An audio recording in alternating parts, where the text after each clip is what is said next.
How to quickly take notes on any screen with S Pen on Samsung Galaxy S26 Ultra.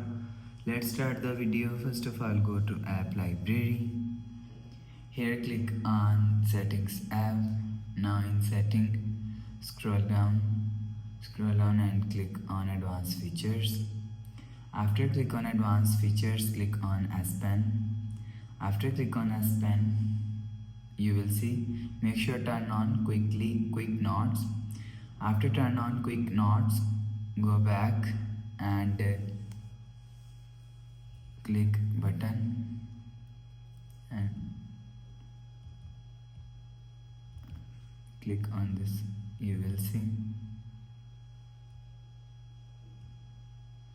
So take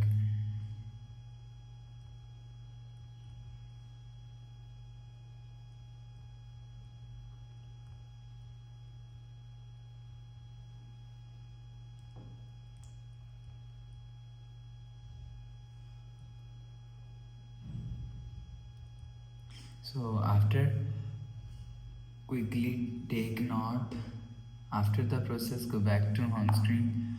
So that's how you can quickly take notes on any screen with S Pen on Samsung Galaxy S26 Ultra. If you like the video, please subscribe. Thanks for watching.